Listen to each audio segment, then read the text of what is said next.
దేశానికే మా కందిపప్పు అంటే తాండూరు కొడంగల్ కందిపప్పు అంటే దేశంలో గొప్ప పేరు.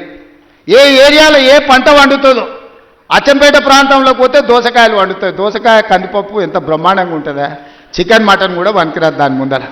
ఇప్పుడు ఆ పిల్లలకు తెలియకుండానే పోయింది.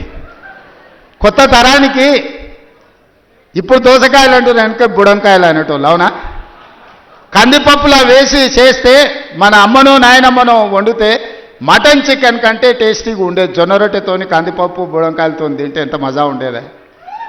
ఇవాళ ఆ రుచులే పోయినాయి.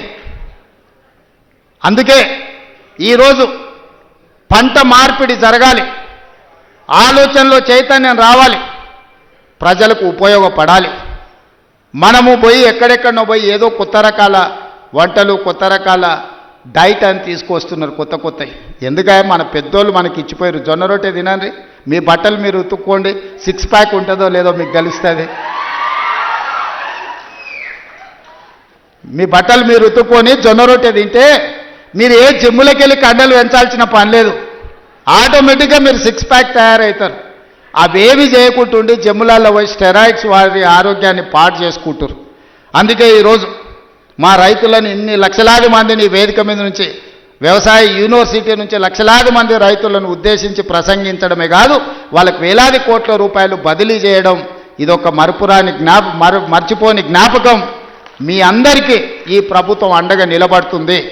రాబోయే రోజుల్లో భూమి అనేది మీకు ఇండ్ల పట్టా అనేది ఇందిరమ్మ ఇల్లు అనేది ఇందిరమ్మనే ఇచ్చింది. ఆనాడు దొరల దగ్గర భూస్వాముల దగ్గర వేలాది ఎకరాలు ఉంటే అగ్రికల్చర్ సీలింగ్ యాక్ట్ తీసుకొచ్చి ఆ భూములన్నీ తీసుకొని పేదోళ్ళకు అసైన్మెంట్ పట్టాల పేరు మీద పంచిపెట్టారు. అటవీ ప్రాంతంలో ఉన్న ఆదివాసులకు లంబాడ సోదరులకు పోడు భూముల పట్టాలిచ్చి వాళ్ళని భూ యజమానులను చేసింది. ఇల్లు లేనోళ్లకు ఇంటి పట్టా ఇచ్చింది, ఇల్లు కట్టుకోలేని వాళ్ళకు ఇందిరమ్మ ఇల్లు కట్టించింది.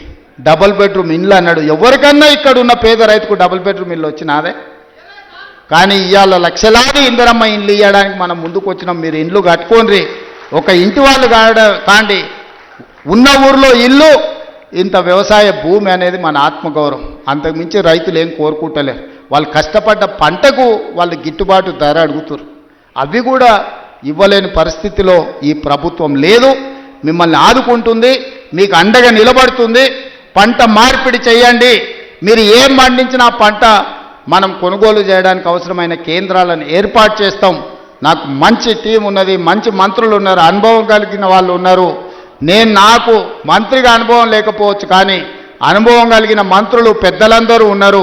వాళ్ళందరి సహకారంతో ఒక మంచి పరిపాలన అందించి తెలంగాణ రాష్ట్రం దేశానికి ఆదర్శంగా నిలబడే విధంగా తెలంగాణ రాష్ట్రం ఈ దేశంలోనే మొదటి స్థానంగా ఉండే రాష్ట్రంగా తీర్చిదిద్దే బాధ్యత తీసుకుంటాం. ఎవరు ఎన్ని గోల పెట్టినా, ధర్నాలు చేసినా, రోడ్డు మీద బండి దొల్లినా, తొడుక్కున్న బట్టలు చించుకున్నా 10 ఏళ్ళు మన ప్రభుత్వమే ఉంటుంది. నేను ఈ మాట చెప్పదలుచుకున్నా. వాళ్ళని చూడండి, వాళ్ళ మాటలు చూడండి.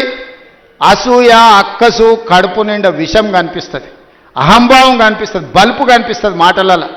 చూడండి టీవీ ముందర మాట్లాడేటప్పుడు ఒక్కసారి. ఎందుకే 10 ఏళ్ళు వెళ్ళిండ్రు కదా, అన్ని అవకాశాలు ఇచ్చారు ప్రజలు. మిమ్మల్ని ఎవరు చేయొద్దన్నారు? రైతు భరోసా ఇవ్వద్దన్నారా? లేకపోతే రైతుకు పండించిన పంటకు గిట్టుబాటు ధర ఇవ్వద్దన్నారా? రైతు రుణమాఫీ చేయొద్దన్నారా?